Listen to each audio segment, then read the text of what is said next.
नमस्कार दोस्तों, मेरे चैनल के माध्यम से मुझसे जुड़े मेरे सभी आत्मीय मित्रों को मेरा बहुत बहुत नमस्कार तथा मेरे वीडियो को ऐसे ही देखते रहें उसके लिए धन्यवाद है। तो दोस्तों, आज के इस वीडियो में मैं आपके लिए लेकर आया हूँ भारतीय काव्य शास्त्र की विकास प्रक्रिया। पिछले वीडियो में हमने जो भारतीय काव्य शास्त्र है उसकी रूपरेखा को देखा था। आज हम इसकी विकास प्रक्रिया को देखेंगे। भारतीय काव्य चिंतन की लंबी विकास यात्रा उसकी समृद्धि बौद्धिक वैभव की परिचायक है। बहुत सारे ग्रंथ लुप्त हैं, कुछ आचार्यों का नामोल्लेख भर मिलता है, फिर भी जो जितना प्रमाण उपलब्ध है वह पर्याप्त है। इसके लिए यह सूची हम देख सकते हैं। तो दोस्तों, इसमें मैंने इस सूची के माध्यम से जितने भी आचार्य हुए हैं, भारतीय काव्य शास्त्र के चिंतक आचार्य हुए हैं, उनका मैंने इस लिस्ट के माध्यम से प्रदर्शित कर रहा हूँ। तो ध्यान देंगे। तो सबसे पहले जो प्रथम आचार्य माने जाते हैं वह है भरत। इनका ग्रंथ है नाट्यशास्त्र और इनका समय है 3री शताब्दी ईसा पूर्व से 2री शताब्दी ईस्वी। दोस्तों, ये जो नाम यहाँ पे दिख रहे हैं वो बहुत ही महत्वपूर्ण हैं। इनके रचनाएं भी बहुत ही महत्वपूर्ण हैं। नेट के एग्ज़ाम में, सेट के एग्ज़ाम में, चाहे एमए का एग्ज़ाम हो, ये पूछा जाता है। तो बहुत ही ध्यान से इसको देखेंगे। हम सरसरी निगाह से इसको देखते हैं। आप लोग इसका स्क्रीनशॉट लेके इसको याद कर लीजिएगा। दूसरे में आते हैं भामह। भामह का ग्रंथ है काव्यालंकार और इसका समय है 6ठी शताब्दी ईस्वी। फिर आते हैं दंडी। इसका ग्रंथ है काव्यादर्श। इसका समय है 6ठी से 8वीं शताब्दी ईस्वी। उद्भट के 2 ग्रंथ हैं, काव्यालंकार सार संग्रह और दूसरा है भामह विवरण। इनका समय है 8वीं शताब्दी ईस्वी। इसके बाद आते हैं वामन। वामन का ग्रंथ है काव्यालंकार सूत्र वृत्ति। इनका जो समय है वह है 8वीं शताब्दी ईस्वी। इसके बाद आते हैं रुद्रट। रुद्रट का ग्रंथ है काव्यालंकार। दोस्तों, यहाँ पे देखिए, रुद्रट का भी ग्रंथ काव्यालंकार है और भामह का ग्रंथ भी काव्यालंकार है, लेकिन इसमें आपको कंफ्यूज नहीं होना है। भामह का काव्यालंकार 6ठी शताब्दी में लिखा गया, लेकिन रुद्रट का जो काव्यालंकार है वो 9वीं शताब्दी में लिखा गया। दोनों के ग्रंथ अलग अलग हैं, हालांकि नाम अलग हैं, एक हैं। तो रुद्रट 9वीं शताब्दी से संबंधित है। आनंदवर्धन का ग्रंथ है ध्वन्यालोक और इसका समय है 9वीं शताब्दी ईस्वी। मुकुल भट्ट, इसका ग्रंथ है अभिधा वृत्ति मातृका। इसका समय है 9वीं 10वीं शताब्दी ईस्वी। राजशेखर, इसका ग्रंथ है काव्य मीमांसा। यह 9वीं 10वीं शताब्दी ईस्वी से संबंधित है। इसके बाद हम आते हैं धनिक धनंजय का ग्रंथ है दशरूपक। इसका समय है 9वीं 10वीं शताब्दी ईस्वी। भट्टनायक, इसका ग्रंथ है हृदय दर्पण। इसका समय है 10वीं शताब्दी ईस्वी। भट्टतौत, इसका ग्रंथ है काव्य कौतुक। इसका समय है 10वीं शताब्दी ईस्वी। कुंतक वक्रोक्ति जीवित ग्रंथ लिखा है और इसका समय है 10वीं शताब्दी ईस्वी। इसके बाद आते हैं अभिनव गुप्त। दोस्तों, यह नाम बहुत ही महत्वपूर्ण है। इन्होंने लिखा है अभिनव भारती और ध्वन्यालोक लोचन। 10वीं 11वीं शताब्दी ईस्वी से संबंधित है। इसके बाद आते हैं क्षेमेंद्र का ग्रंथ है औचित्य विचार चर्चा। इसका समय है 11वीं शताब्दी ईस्वी। फिर आते हैं महिम भट्ट।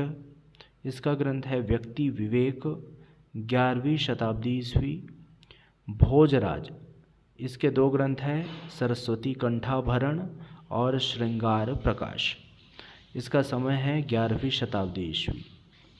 मम्मट ने लिखा है काव्य प्रकाश। इसका समय है 11वीं शताब्दी ईस्वी। हेमचंद्र काव्यानुशासन 12वीं शताब्दी ईस्वी। रोयक का ग्रंथ है अलंकार सर्वस्व और साहित्य मीमांसा। इसका समय है 13वीं शताब्दी ईस्वी।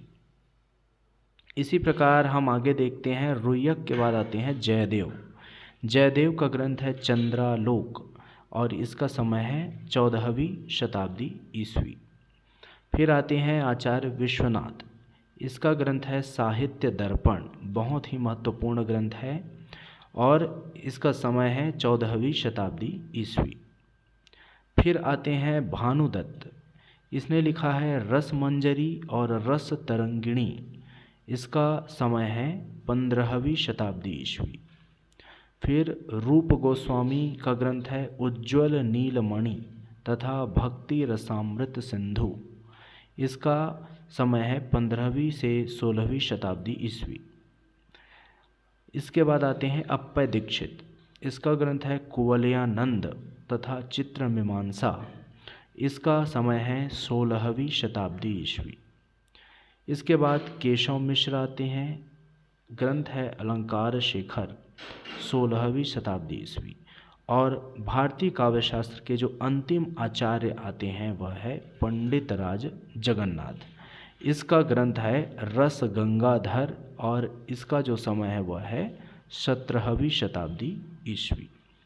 तो दोस्तों, भारतीय काव्यशास्त्र के जो सबसे पहले आचार्य हुए वह है भरत माने जाते हैं। इनका ग्रंथ नाट्यशास्त्र है जो कि 3री शताब्दी ईसा पूर्व से 2री शताब्दी ईसा पूर्व तक रहे हैं। और सबसे आखिरी जो आचार्य हुए हैं वह है पंडित राज जगन्नाथ। इसका ग्रंथ है रस गंगाधर और इसका समय है 17वीं शताब्दी ईस्वी। तो दोस्तों, इस तरह से हमने देखा कि कौन कौन से आचार्य हुए हैं और 2री शताब्दी ईस्वी से हमने 17वीं शताब्दी ईस्वी तक के आचार्य और उनकी रचनाओं को जाना। भारतीय काव्य चिंतन में इस परंपरा के समानांतर यूरोप में अंधकार युग था। जब हमारा भारतीय साहित्य चिंतन परंपरा चल रहा था तो यूरोप में अंधकार का युग था, कोई भी साहित्यिक चिंतन का आविर्भाव नहीं हुआ था। ग्रीक रोमन चिंतन अवरुद्ध हो चुका था, ग्रीक और रोमन जो चिंतन था वह बंद हो चुका था और रेनेसा का पदार्पण होना बाकी था। तो इस तरह से हम पाश्चात्य काव्य शास्त्र को हम देख सकते हैं कि इस तरह की इसकी स्थिति थी। किंतु भारतीय काव्य चिंतन की यह लंबी विकास यात्रा सीधी रेखा में नहीं होती रही है, बल्कि हम देखते हैं कि संवादों, संघातों और आवर्तों से होकर यह गुजरी है। यूँ तो सामान्यतः यह समाहारी प्रकृति की रही है, अर्थात एक वाद है, उसके बाद दूसरा वाद आता है तो दूसरा वाद पहले वाद को अपने अंदर समाहित कर लेता है। तो इस प्रकार समाहारी प्रकृति की रही है। 8वीं शताब्दी तक यह जो प्रवृत्ति है वह समाहारी प्रवृत्ति यह सामान्य रूप से चलते रही, अर्थात एक वाद अपने पहले आने वाले वाद को अब क्या है समाहार कर लेता, अपने में समाहित कर लेता था। भरत ने तो अपने समय तक विद्यमान और उपयोगी तत्वों को नाट्यशास्त्र में समाहित किया था।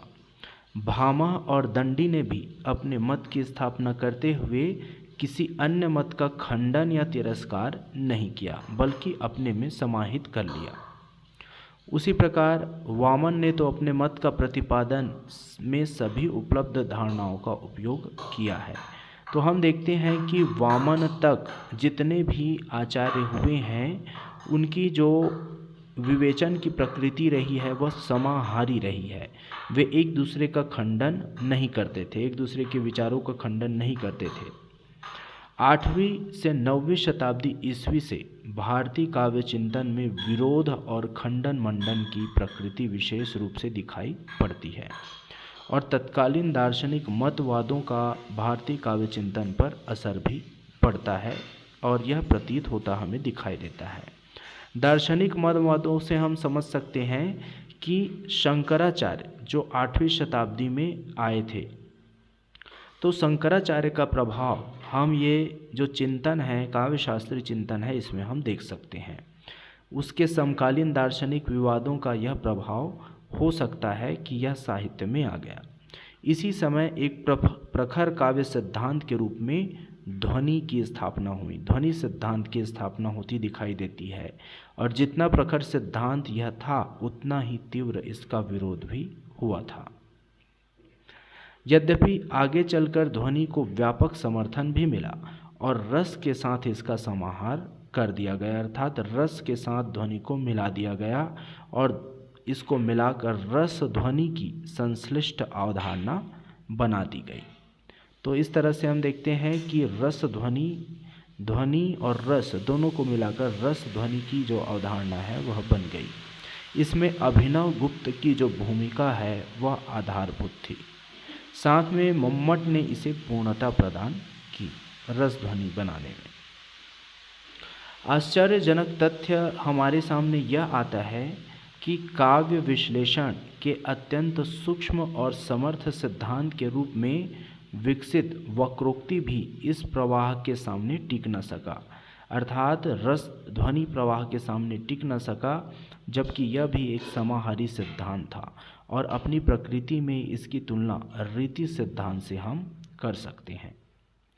इस समूचे विकास क्रम पर हम दृष्टिपात करते हैं तो आचार्यों की हमें 4 प्रमुख रुचियाँ, प्रवृत्तियाँ दिखाई पड़ती है। पहला है संग्रह, दूसरा है उद्भावना, तीसरा है टीका और चौथा है अनुकरण। तो ये 4 प्रवृत्तियाँ, रुचियाँ हमें ये जो शास्त्रीय चिंतन है, काव्य के जो चिंतन है, इसमें हमें दिखाई देते हैं।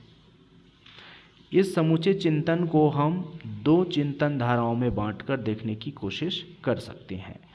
पहला भाववादी धारा, जिसमें रस और ध्वनि सिद्धांत आते हैं, और दूसरी वस्तुवादी धारा, अर्थात काव्य के बाह्य गठन की धारा, जिसमें अलंकार, रीति, वक्रोक्ति को हम रख सकते हैं। तो इस तरह से दोस्तों हमने भारतीय काव्य शास्त्र है उसकी परंपराओं को देखा, उनका जो विकास क्रम है, कौन कौन से आचार्य किस किस युग में आए और किस तरह से उन्होंने कौन सी रचना की, इसको हमने देखा। अब हम महत्व की तरफ बढ़ते हैं कि भारतीय जो काव्य शास्त्र है उसका महत्व क्या है, उसकी विशिष्टता क्या है। तो हम देखते हैं कि भारतीय काव्य शास्त्र की सबसे बड़ी विशेषता यह है कि वह अपने पूर्ववर्ती अर्थात पहले के और समकालीन अर्थात उस समय चलने वाले साहित्य के साथ सर्जनात्मक संवाद करता हुआ विकसित हुआ है। इसकी दूसरी बड़ी बात यह है कि प्रायः सभी मत और सिद्धांत अपनी प्रकृति से समाहार मूलक हैं, अर्थात एक दूसरे को अपने अंदर समाहित कर लेते हैं और विरोध की दशा में भी दूसरे मत यह सिद्धांत को अंतर्भुक्त करने की प्रवृत्ति है। अगर विरोध हो भी जाता है तो ये एक दूसरे को अपने अंदर मिला लेते हैं। तो पाश्चात्य चिंतन में इसका अंतर हम देख सकते हैं। भारतीय चिंतन में हम पाश्चात्य चिंतन दोनों में हम अंतर इसको इस बात में है कि यह विचार या विचारधारा मात्र नहीं है। आनंदवर्धन और कुंतक जैसे आचार्यों ने तो विधिवत काव्य आलोचना भी की है। तो यह विचारधारा न होकर, विचारधारा मात्र न होकर विधिवत काव्य का आलोचना का सिद्धांत भी है। तो भारतीय काव्य शास्त्र की एक अन्य विशेषता यह भी है कि वह नाना प्रकार के ऊहापोह करते हुए 2 सहस्त्राब्दियों अर्थात 2000 वर्षों से अधिक समय तक यह जीवित रहा और अविरल बना रहा। यह इसका बहुत बड़ी विशेषता है। इसमें मौजूद सूक्ष्म से सूक्ष्मतर चिंतन, विश्लेषण और वर्गीकरण इसकी अंतःशक्ति के कारण ही संभव हुआ है। तो इस तरह से हमने जो भारतीय काव्य शास्त्र है उसके महत्व को, उसकी विशिष्टता को देखा है। तो दोस्तों इसी के साथ मेरा यह वीडियो समाप्त होता है। वीडियो को देखने के लिए धन्यवाद।